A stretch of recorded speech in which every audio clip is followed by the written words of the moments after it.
Março foi um mês recheado de notícias importantes para o mercado financeiro e se você quiser saber um pouco mais, fica aqui depois da vinheta.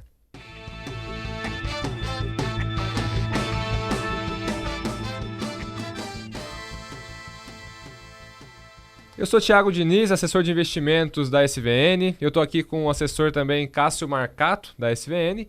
E hoje a gente vai falar sobre o fechamento de março. Março que foi um mês longo, né? Mês de 31 dias sempre parece que não acaba nunca. Bastante coisa acontecendo, então tem coisas até que a gente nem lembrava que aconteceu em março, mas que aconteceu. E hoje a gente vai falar sobre isso e você entender até o que é que aconteceu que impactou até mesmo no resultado da tua carteira, né, Cássio? Não foi um mês fácil. Fala, Thiago. Fala, pessoal. Não foi um mês fácil. Você comentou um negócio engraçado, um mês muito longo, né? Um mês que sem feriados, um mês de 31 dias, 5 semanas praticamente úteis ali. Então dá tempo de acontecer muita coisa que às vezes já tem a sensação de que já não foi em março, mas ainda foi.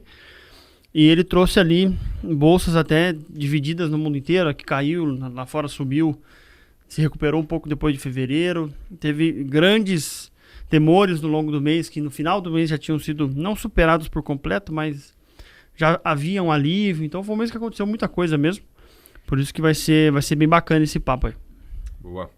Então não esquece já de se inscrever no nosso canal para você acompanhar sempre que a gente postar um conteúdo novo.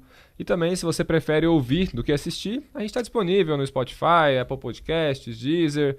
Segue a gente por lá para você também acompanhar. Então, bom, março. A gente fechando agora o primeiro trimestre do ano, né? Já. E um mês que para a gente no Brasil não teve um resultado tão positivo, mas no exterior bastante positivo. E um mês que começou... Até no outro vídeo a gente comenta esse indicador que foi o PMI da China, né, que veio lá em 58, lembrando que acima de 50 ele já está num tom positivo, 58 é muito positivo, muito crescimento, o maior mês desde 2011, se eu não me engano. Mais de uma década. Mais de uma década. Então a gente começou com um mês assim, e a China que é uma engrenagem para o mundo, né, mais de 1 bilhão de pessoas, uma economia muito forte, é o maior consumidor de vários países importantes no mundo, né? Muita matéria-prima, né? Exato. Então a gente começou o mês assim, né? Um mês um pouco mais otimista, assim, índice puxando as coisas para um tom mais positivo, né? E depois de um fevereiro ruim para grande parte do mundo, principalmente nos Estados Unidos, dado essas questões de juros, dessas questões inflacionárias, que remetendo no nosso primeiro vídeo do canal, Sim. Falando dos desafios do ano, inflação e juros continuam sendo nesse primeiro trimestre a estrela da coroa, porque isso está ditando tudo. Março foi só mais um ali que abriu com uma expectativa de juros de uma maneira, fechou de outra por causa de alguns eventos que ocorreram. Nada demais, né? Uns banquinhos quebrando. Que né? Ter que socorrer aí os maiores bancos do mundo, alguns. Então março abriu-se com esse otimismo da reabertura da China, só que com o passar do tempo, essas expectativas de alta de juros, o mercado acabou sentindo essa questão bancária, que eu acho que lá fora, claro que estamos numa economia globalizada, né? Tudo impacta tudo e todos, mas acho que foi o evento, claro que aqui no Brasil teve várias questões fiscais ao longo do caminho, até fechamos o mês agora com o arcabouço, mas o evento mais impactante do mês foi essa questão do Silicon Valley Bank, né? Sim, que aconteceu lá entre o dia 10 e dia 15, né? Então... Começou com o Silicon Valley, que até foi numa sexta-feira, se não me engano, que ele decretou a falência dele. Aí, final de semana, bastante burburinho sobre isso. Silicon Valley e o Signature Bank meio que simultâneo, bancos, como o nome diz, ficam ali na região do Vale do Silício, recebem muito dinheiro de empresas de tecnologia, etc. Tiveram esse problema de insolvência e aí, já de cara, o FDIC salvou todos os recursos aportados nele. Um pouco depois, o First Republic Bank, também um banco, não está entre os maiores dos Estados Unidos, mas também não é um banco pequeno, né? Também teve problema, mas foi salvo. E aí, alguns dias depois, aí sim um banco enorme. Eu acho que o First Republic quem salvou foi os próprios bancos nesse caso, né? Sim. Foi um mês que aconteceu vários eventos parecidos, mas mudava o salvador cada evento desse aí, vamos dizer assim. Exato. E aí, ao mesmo tempo ali... Um pouquinho depois aconteceu o evento do Credit Suisse, que esse sim assustou muita gente, né? Credit Suisse, segundo o maior banco da Suíça, e a Suíça que é vista como um porto seguro para você investir o dinheiro, nos lugares mais seguros do mundo, enfim. E aí aconteceu esse evento que eles solicitaram, não foi, lógico, esse o motivo, né? Já vinha tendo problemas. Solicitaram um aporte para o Saudi National Bank, principal acionista deles, se não me engano, 10%, alguma coisa assim. E eles não poderiam aportar mais do que isso, senão eles começariam a ter um pouco mais de complexidade no investimento deles. Aí, falando do lado do Saudi Ficaria National caro Bank. demais, né? Exato.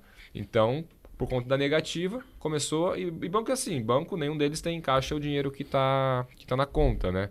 Eles são todos alavancados. E aí começa a ter um rumor, começa a ter uma corrida aos bancos e aí que tem o problema. Então, logo de cara, Credit Suisse deu problema. Aí, dias depois, foi salvo.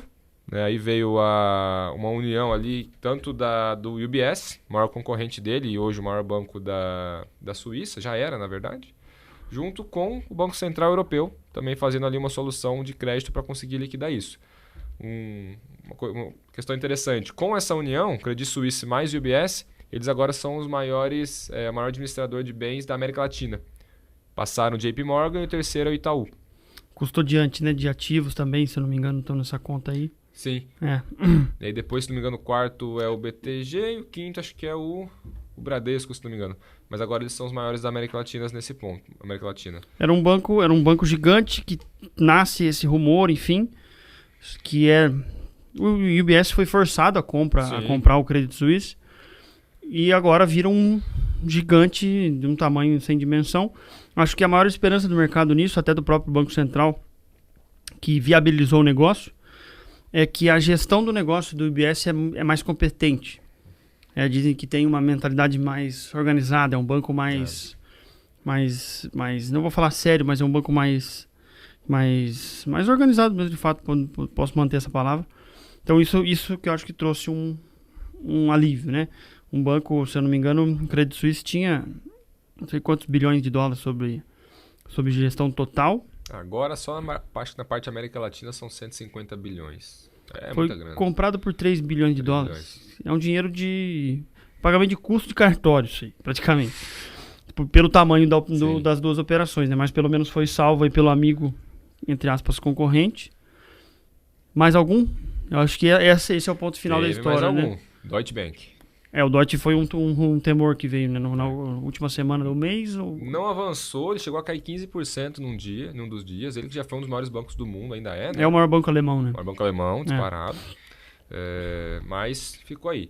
E aí parece que nos últimos dias o mercado entendeu que estava resolvida essa situação. O próprio Estados Unidos está estudando uma maneira de alguma forma, junto com o Tesouro e com o Fed, de conseguir garantir via a União a garantia de 100% de todos os depósitos nos Estados Unidos. Perfeito. É um dinheiro, não consigo lembrar nem a sigla de tanto dinheiro que é, trilhões de dólares, mas isso traria uma tranquilidade com certeza muito grande nesse momento. Para quem está assistindo e não entende exatamente o que é isso, seria como se o nosso FGC não ficasse limitado a 250 mil dólares por instituição. Cobrisse tudo. Qualquer valor, perfeito. Então, aí foi o segundo capítulo do mês, né? A gente começou com China um pouco mais forte, e aí desdobrando ao longo dos primeiros dias, aí veio essa bomba em cima da saúde do setor financeiro. Passando isso, aí o foco, agora pensando um pouco mais doméstico, ficou totalmente para aquele arcabouço fiscal. Né? Que a gente até... Vai sair, não vai sair em abril, vai sair em agosto, vai sair em julho. Exato. Vai sair depois da Lula da viagem da China. Aí Lula pegou Ficou nessa. E aí foi apresentado. Né? No dia 30 de março. Sexta, né? Quinta-feira. A gente até gravou no mesmo dia um episódio explicando o que é esse tal do arcabouço. E aí, o mercado aos poucos tentando entender qual que é o sentido de tudo. E agora, a princípio, uma leitura muito positiva, porque a gente tinha uma regra fiscal, né? Para quem estava uma regra, um teto retrátil, né? Como a gente estava entendendo sempre, várias formas de burlar ele. Agora uma nova regra. O ponto tem que ser crível.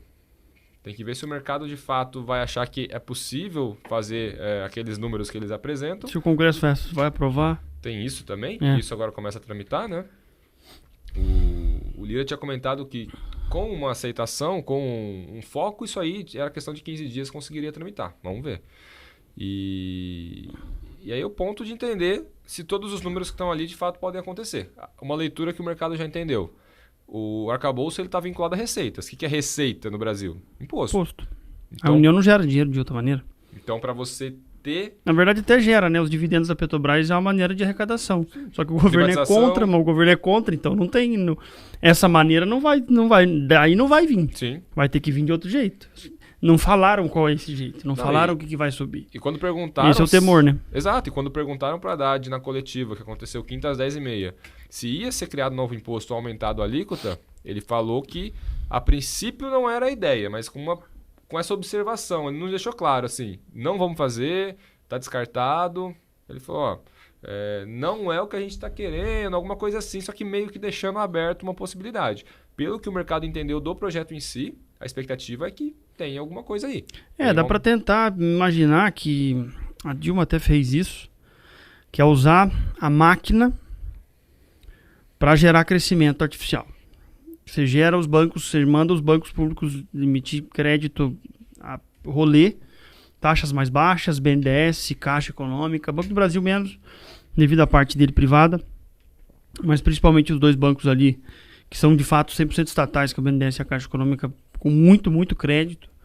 Você expande a questão da construção civil pela Minha Casa Minha Vida, a questão da educação pelo FIES, enfim, tudo isso é crédito. Sim. É um dinheiro que vem de cima do governo, que vai para a economia para voltar para ele mesmo. É um dinheiro que você não é um crescimento orgânico da economia. As pessoas não estão ficando ricas ou melhorando as suas vidas e assim chegando lá, vamos dizer assim, por consequência disso, crescimento. Pode ser feito isso, pode ser que isso esteja no radar deles, que essa seja uma das maneiras que eles estão pensando nisso, mas nesse nível de inadimplência, de juros mais elevados, enfim, acho um pouco mais difícil contar com isso. Sem dúvida. E aí, com tudo isso acontecendo, a gente tem o reflexo disso nos nossos números, né? E até para quem investe, se teu investimento está atrelado ali, por exemplo, a uma exposição de Bovespa, que, por exemplo, caiu 2,91%, fechando o mês a 101.882. Se teu investimento está mais em ações, em fundo de ação e bolsa caindo quase 3%, automaticamente alguma coisa ali acaba tendo uma correlação. Né? Por outro lado, CDI 1,12%. Nossa Selic em 13,75. Foi um mês longo, né? Um mês longo. Então, quanto mais dias úteis do mês, maior é o CDI do mês, a Selic do mês, porque ela tem mais tempo para rentabilizar. Exato. Se você comparar com fevereiro, por exemplo, você vai ver que fevereiro foi bem menor. Foi menos de 1, eu acho. A Selic é 13,75 anualmente, mas a quantidade de dias úteis do mês define quanto que fecha. Não é todo mês igual, mas também não estou falando que tem oscilação. É basicamente pela... Quanto mais dias, tem mais retorno. Exato. Isso. Enquanto isso, poupança, 0,74. Abaixo do CDI, sempre vai ser abaixo do CDI. Só existe porque os bancos têm muito interesse de fomentar isso, é um custo barato de captação. Sim. Né? Então, sempre vai estar ela aí. Um mês que a gente teve uma inflação de 0,69, IPCA 15, né? Lembrando que o IPCA ele não fecha no dia 31, então a gente sempre vai trazer do dia 15 ao dia 15 de março a 15 de fevereiro, 0,69. O IFIX, que é o índice dos fundos imobiliários, em queda, 1,69%. Tudo isso ele tem uma correlação com a historinha que a gente acabou de contar do que aconteceu no mês. E o IFIX, por exemplo, ele tem muita correlação com um aumento de taxa de juros, né? Uma perspectiva de juros futuros mais longa. Ou, para falar um pouco mais o português, uma expectativa de que a taxa de juros, a Selic, fique alta por mais tempo. Um maior temor não, né? Mas um receio fiscal que não foi aliviado pelo arcabouço. Toda essa questão de vai sair, não vai sair, o que saiu não teve a lei, né? Teve só aquele PDF até o momento. Ou até a própria discussão, Congresso, Executivo, o Parlamento inteiro, até a parte do próprio presidente no Executivo brigando com o Banco Central, coisas que começaram lá em fevereiro, no fechamento de fevereiro a gente já fala de alguns temores sobre isso, mas que pioraram, não deixando com que os ativos de renda variável apresente, como Bolsa, ações Ibovespa e o IFIX sofressem no mês por decorrência a esse... Enfim, vamos ver os próximos passos, mas basicamente isso fez o nosso mercado apanhar um pouquinho aí em março. E lembrando que a gente fechou aqui em 2,91 de queda no Ibovespa, porque nos últimos 2 dias tivemos alta. A Bolsa estava negociando ali perto de 97, 98 no mil dia pontos. Do arcabouço, quinta-feira, subiu quase 2, né? Sim. Fechou em 101,800.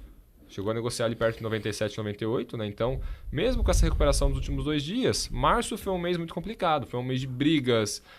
Até no meio do mês, a gente teve ali a decisão do Copom. né, que a gente não comentou aqui, mas isso foi um evento bem importante. A gente teve a super quarta, então decisão simultânea no Copom e no Fed. Além disso, a Europa também decidindo juros. E qual foi um ponto que teve uma mudança de cenário aqui? Porque a expectativa era Estados Unidos, como ele não estava freando, inclusive payroll, que é a criação de empregos, 311 mil empregos, vindo de 500 mil empregos no mês anterior, muito alto, muito aquecido. Alto. Eles não podem cortar juros agora, não podem parar de subir juros, porque senão a inflação não está respondendo. Está tomando remedinho ali e não está respondendo. E aí a expectativa é de um aumento mais forte. Era a expectativa de subir meio. Essa mesma expectativa de pelo menos meio, né, de meio a 0,75 foi o que fez as bolsas americanas em fevereiro caírem. Perfeito. Depois de janeiro, muito bom, né? Da 2,5 quase, se eu não me engano, no mês de fevereiro, por causa dessa alta precificada para março, de uma alta forte. Até que... A Europa subiu meio também. A Europa subiu meio de fato, nessa janela agora. Mas a quebra do sistema, o receio com o sistema bancário dos Estados Unidos fizeram eles tirar um pouco o pé, subindo 0,25 pontos base apenas os juros por lá. Lembrando que esse problema todo bancário se inicia com a alta de juros. Lembrando que o que fez esses bancos ficarem insolventes foi que eles aplicaram um recurso que eles tinham ali no caixa, entre aspas, o que eles não emprestaram para as pessoas, o que não estava no compulsório. Eles aplicaram para título de longo prazo. E esses títulos de longo prazo, mesmo muito seguros do emissor, sendo um emissor do governo americano, quando eu resgato ele hoje antes da hora com os juros subindo, ele vale menos do que o valor que eu apliquei. Então, vários pedidos de saque ao mesmo tempo. Esses ativos a mercado não têm o mesmo valor de face que tinham antes. O banco não tem dinheiro para pagar todo mundo, ele entra na esteira de falência. Perfeito. Esse risco de acontecer isso com várias outras instituições, porque nos Estados Unidos são centenas e centenas de bancos. Bancos ali, quase 30º banco americano já é um banco gigante. Sim. Então, esse temor fez com que o Banco Central subisse menos os juros, fez com que o mercado de juros nos Estados Unidos aliviasse. Eu lembro da curva de 10 anos sair de quase 4,90 para 3,90. Caiu um ponto após essas questões com os bancos. Lembrando que quando o juro cai, automaticamente esses títulos melhoram. Então, por isso mudaram esse tom nos Estados Unidos. Por isso que tem os índices nacionais dos Estados Unidos aí, que é o contrário do Brasil.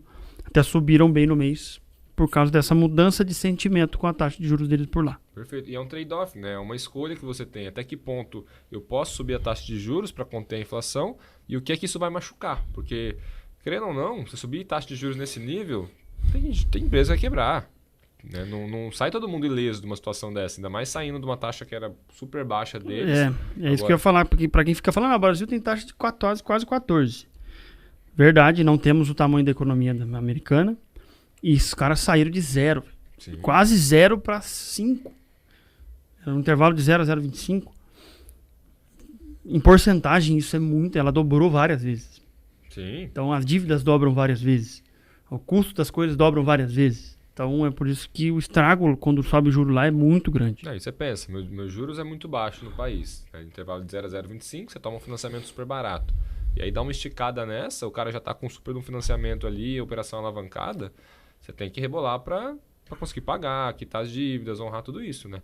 E justamente as empresas que mais sofrem são as empresas mais endividadas, que a gente chama de capital intensivo.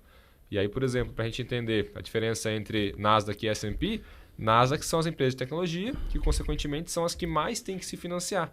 E aí quando os juros é mais caro, justamente as que mais sofrem. E aí quando você tem um cenário onde a taxa de juros começa a cair, as expectativas de juros, quem que mais se beneficia? Também essas mesmas empresas. Exato. E não à toa, Nasdaq esse mês, 6,69, janeiro mais de 10% de alta. Tem sido um ano muito bom. Exato. Até se fala que agora a Nasdaq já entrou num bull market, né? Quando ela passa de 20% de alta em relação ao mínimo dela, anterior, ela já entra num mercado com tendência de alta, que é no caso da Nasdaq que já está acontecendo. Então esse foi esse reflexo da mercado americano. A S&P, você comentou da Nasdaq, a S&P subiu 3,5%. Sim. A mais de 4.100 pontos de novo. Então também foi um bom sentimento com essa questão de juros, que aí a gente tem que acompanhar a cada 45 dias. Não sei se o Fed também é a cada 45 dias, mas acompanhar para onde vai esses juros para ver que esse sentimento melhora ou não. A Europa manteve a expectativa de subir 0,5%. O juro lá ainda é menor do que nos Estados Unidos. Perfeito. Começaram a subir até um pouco depois. Por isso que a bolsa da Europa subiu um pouco menos, subiu 1,81. A gás natural lá alta de 2,5, então ali perto dos 47 ainda na normalidade, euros. né? É. Até abaixo do que tem que ser. Então eu acho que o juro se ditou o melhor otimismo no mercado lá fora. Claro que esse juros menor veio por causa de uma notícia não muito boa. Sim. Mas o mercado americano, a partir do Covid, ele ficou um pouco, ele perdeu um pouco, saiu um pouco de ponto. Pois é. Que ele só sobe muito quando as notícias não são boas. Geramos sei lá quantos mil empregos. O mercado cai porque não pode gerar emprego, vai dar inflação. Tivemos alguma relação que os bancos ruins, por isso eu vou subir menos os juros, o mercado começa a subir. Então você teve um pouco dessa variação, mas isso também ajudou, talvez um dólar mais fraco por aqui, talvez por uma questão de que eles acharam que ia subir mais o juro lá do que subiram, então perde um pouco a atratividade e esse dólar fica espalhado pelo mundo. Talvez isso deixou o dólar em patamares aí, fechamos o mês em que? 5,06? Dólar 5,06, queda de 3,32. Talvez tenha relação também com essa questão dos juros, mas a atratividade da nossa taxa, né, a gente falou que foi no mesmo dia a reunião, a nossa taxa ficou mantida em 13,75 ao ano e o comunicado foi um pouco duro, né? Um pouco, bastante, né? O comunicado foi um dos motivos, inclusive, que fez nossa bolsa dar uma queda mais forte esse mês, né? Então, a gente, igual eu comentei, final do mês saiu o arcabouço, beleza, mas durante o mês inteiro não foi tendo discussão ali entre o executivo, ali entre Haddad, Roberto Campos Neto, até Lula. no dia da escolha da taxa, né, do Copom, ainda não tinha saído, né? O arcabouço. E até tinha uma expectativa muito grande, porque no comunicado do Copom, assim, a taxa mantida era quase dada, era consenso do mercado, ninguém acreditava em nem alta nem queda. A grande dúvida era no comunicado para indicar o que vai ser feito na próxima reunião depois de 6 semanas. Né? O mercado gosta de usar isso, né? O tom que vai ser dito, qual que vai ser a maneira que vai ser dito. As palavras que são usadas, elas são muito importantes, né? E aí, quando teve o comentário logo após o comunicado, o Roberto Campos Neto deixou aberto, inclusive, se precisasse, poderia subir mais os juros. Sim. Né? E isso logo em seguida, no mesmo dia, já teve críticas duras do Lula. Eu lembro que a Glaze foi no Twitter também, comentou um monte. No mesmo dia. O Haddad foi um pouco mais cauteloso nas palavras, mas também não elogiou o comunicado, né? Mas ele falou que a gente tinha que ser responsável com juros. Como não tinha um arcabouço, ele não poderia nem citar esse evento para justificar uma possível alta. E até depois, saindo do arcabouço, ele deixou ali que a gente tem que ser prudente. Não é só porque tem um arcabouço que agora a gente pode cortar juros, tem que entender de fato se ele vai ser crível, se ele vai ser cumprido, para poder cortar juros mais para frente. Mas lógico que é um dos pontos importantes para a gente poder seguir, né? E o arcabouço não tem o texto, né? Sim. Teve aquele PDF revelado para a mídia e para o mercado financeiro, mas só. Então não tem mais a fundo quais são as leis, baseado em qual artigo da Constituição, o que eu vou mudar do teto exatamente a parte chata ali do Congresso Nacional, que é aprovar a lei, não veio. Então tá cedo ainda tanto para a gente pensar se de fato se foi bom, se foi ruim, se não foi de todo ruim, conforme tem gente dizendo. Mas está cedo também para o próprio Banco Central usar isso para se basear numa decisão tão importante quanto essa de taxa de juros, que é uma taxa de juros que não cumpre a sua tarefa de controle da inflação. E essa sair do controle, o Brasil conhece esse risco, é um risco muito grande. Por isso que é algo sensível de se fazer. Tem que ter muita informação mesmo para se basear. Sim. Eu até anotei as palavras aqui que foram usadas na ata.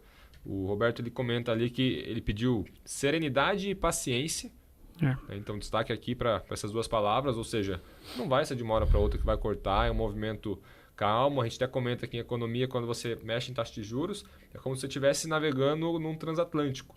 Você movimenta primeiro ali o manche, né? Não sei como é que chama. O volante. E aí devagar ele vai rumando ali para o caminho. Tanto que a gente já está aumentando taxa de juros há 2 anos para controlar essa inflação. Claro que já controlou boa parte. E, além disso, ele comenta também que essa decisão do taxa de juros foi puramente técnica. Justamente com essas palavras, então entendendo todos os dados que foram saindo e foi entendido que não tinha espaço para poder cortar agora, a expectativa de que fique aí um pouco mais longa esse 13,75, apesar do governo querer cortar logo. Sim. Só que tem vários comentários, estudos, textos por aí mostrando que, explicando, né, que não é assim que funciona. Não adianta você chegar na caneta, tentar cortar juros. Quantos países já tentaram fazer isso, não deu certo. A Dilma tentou, né? A gente viu que deu. Deu errado. Exato. Dilma cortou de quase 10, ou acima disso, para 7. Né, na nomeação do presidente do Banco Central, acho que isso foi em 2011 ou 2012, não tenho certeza. Então diminuiu o juro do D0. Operações de crédito diminuíram pelo país, porque os bancos ficaram com receio do que poderia acontecer. Então se emprestou menos dinheiro, o desemprego aumentou, o dólar aumentou, a bolsa perdeu valor e os juros futuros subiram. Então não adianta. A gente já viu que não adianta. É uma questão que eu acho que está implícita aí na responsabilidade do Banco Central, que deu o tom de março. É que o dólar tem um peso gigante na nossa inflação. E esse dólar só fica estável na casa dos 5, talvez até abaixo, se o dólar vier em fluxo para a nossa bolsa, para nossas empresas, para os nossos ativos ali, tanto de renda fixa, podem ser mais de longo prazo. Nossa balança comercial já fechou muito forte no mês, Sim. com quase 11 bi de dólares sobrando. Mesmo com a bolsa com fluxo negativo, né? Depois de... Talvez também por isso esse dólar a 5,06. Se isso continuar por um prazo médio, mostrando que o governo está passando uma credibilidade fiscal, você alivia a missão do Banco Central de baixar juros. Só que isso ainda não aconteceu. Então o dólar não pode sair de 5 para 6, que a nossa inflação vai sentir muito. Sim. E é essa a responsabilidade que o Banco Central tem, é não deixar essa inflação sair do controle. E o dólar é fundamental para essa missão, por isso que eu acho que o Banco Central está tentando achar esse equilíbrio. Tipo, o governo precisa passar credibilidade para ajudar eu na minha própria meta, de deixar essa inflação estável. Perfeito. Então, questão do mês de março foi isso. Esqueceu algum ponto? Acredito que não, acabou de novo, tá cedo, vamos acompanhar isso aí no dia a dia. Quem não assistiu, por favor, a gente vai deixar em algum canto aqui um vídeo só dedicado a ele. A gente explicou ali os detalhes do que veio na proposta, né? Então, para quem não entende aquele economês, o material ali que foi apresentado em PDF, a própria explicação do governo que vai usar muita politicagem, ali a gente explicou qual que é dessa proposta do arcabouço, quais são as regras que existem para esse novo teto, né? Essa nova regra fiscal. Então, se você não assistiu, assiste lá. E agora, pensando para abril, o jogo continua. É o que a gente comentou no primeiro vídeo do ano. Vamos ficar de olho na inflação. E em tudo que acontece, qual que é o ponto? Entender como é que isso impacta na inflação. Então não mudou nada o cenário. O que a gente tem que ficar de olho agora? Tramitação do arcabouço. Como é que ele vai passar na Câmara, como é que ele vai passar no Senado. Assim que ele for pautado no Congresso, aí ele tem que vir completo. Sim. Só aí a gente já vai ter um monte de informações extras que ficaram faltando na apresentação de quinta-feira. E aí, se o Congresso vai gostar daquilo ali ou não, se vai querer mudar alguma coisa ou não. O governo não tem base ainda. Não aprovou, não pautou nada que seja muito sério de mudar, algo que mexa na Constituição, nada assim. Ele não tem a maioria. Ele não tendo a maioria, acredito eu, vai ser aprovado algo que seja um consenso. E o Congresso odeia aumentar imposto. Então, pode ser que o Congresso faça com que esse arcabouço melhore. Pode ser que chegue para o Lula aprovar alguma coisa diferente do que saiu do Ministério da Fazenda, né? Então, é um ótimo ponto de acompanhamento. É isso. Se vier melhor, mais pró-mercado, mais forte, mais crível, que de fato isso vai resolver, isso pode enxugar um pouco mais a máquina do que gerar mais receita, né? O Brasil gasta demais. Tá difícil, né? Mas... Vamos sonhar um pouquinho. Fora isso, questão da saúde financeira global. Vamos acompanhar. Parece que saiu um pouco do holofote, né? Mas ainda assim, importante acompanhar. Sim, com esse nível de juros aí, subindo mais, o risco existe. Um ponto super importante, aí já foge um pouquinho de março, já entra um pouco em abril, mas agora falando de abril, né? O Pepe divulgou agora final de semana, né? Entre sábado e domingo. No final de semana agora. um corte de 1 milhão de barris de petróleo por dia, 1,16, até julho pode chegar a 1,6 milhões de barril. OPEP, só para deixar claro, Organização de Países Exportadores de Petróleo. OPEP+, né? É uma galera, aí acho que a a Rússia entrou, muito influente. a Rússia entrou ali no meio. E fizeram esse corte. Para quem ainda não entendeu o impacto disso, simplesmente o preço do petróleo, que estava ali na casa de 75, já bateu hoje 85. Tinha caído no mês, né? Tinha caído quase 4%. Pode chegar a 95, talvez até bem perto dos $100. Só essa alta de agora já faz ele poder chegar Subiu no 6, 7 hoje, né? Hoje foi isso. E chegou a bater 8, aí de manhã estava 5,6, 5,7. Nesse novo nível de produção, o justificado é que ele suba 20%. E agora você imagina tudo que a gente está falando aqui, qual que é a palavra-chave? Inflação. Com petróleo 20% mais alto, o que acontece com a inflação? Então, esse é o mês de abril que a gente está de olho. A gente tem inflação, petróleo, gasolina cara, essas coisas, isso aí é a coisa que um presidente buscando reeleição mais detesta. Sim. E o Biden começa a dele agora, nos próximos dias. Trump tá lá, se vai ser preso ou não. Se não vai, enfim. Mas lá não tem lei da ficha limpa, né? Então lá pode... não tem. Mas que tem também não adianta muito. Ele só não pode incitar a manifestação pública. Então estão tentando vincular ele com o Capitólio. Mas só a questão lá da atriz pornô... Não vai ser suficiente. O que eu quero dizer com isso? O Biden tem que... Tá dividido entre... Como é que ele resolve essa questão do petróleo? Se ele não resolver, ele tem um problema um pouco maior ainda para sua reeleição. As reservas dos Estados Unidos não estão nos níveis históricos, estão baixas já de propósito para diminuir o preço do petróleo e, por consequência, diminuir a inflação. Então, ele não tem aquele poderio todo de estoque para uso igual ele tinha antes da guerra. Enfim, veremos como que ele vai lidar com essa questão aí em si. Vários riscos geopolíticos na mesa também, o que deixa o preço do petróleo ainda mais... difícil de conseguir prever. Perfeito. E aí, para quem investe e tem receio da questão de entender coisas variáveis, cenário, o que vai acontecer, o que vai ser bom para o meu investimento ou não, sempre tem a opção da renda fixa, onde através da XP a gente consegue oferecer um leque enorme de opções. Que é o CDIzinho que a gente falou, 1,12 no mês. 1,12 esse mês, sem tranquilo. Dor de cabeça. Então, sempre tem opção, que não pode ficar parado, né? 110 do CDI, 105, sempre dá para conseguir alguma coisa para quem tem mais esse perfil, essa vontade. Na XP a gente vai ter uma plataforma aberta onde a pessoa vai encontrar com um único cadastro tudo que existe praticamente no mercado para investir.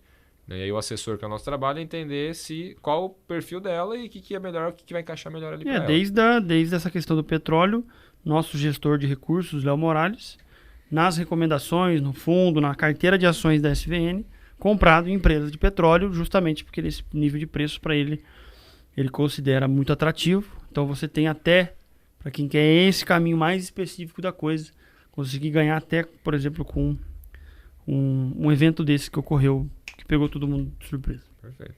Então é isso. O mar tá complicado, então vamos buscar um bom marinheiro para ajudar a guiar. Ajuda. Contem com nós aí, mandem para todo mundo que tem interesse em saber essas questões de mercado, ou por que minha carteira está subindo, está caindo, e até para todo mundo que tem só interesse de fato conhecer esse mercado aí, contem com a gente. Boa. Os seus comentários, nossa página no Instagram está lá para isso, entre em contato, a gente sempre responde rápido. Então, é isso. A gente se vê aí no próximo episódio. Obrigado, Cássio, aí pelo pessoal. bate-papo. E se você gostou, não esquece de curtir e até mais.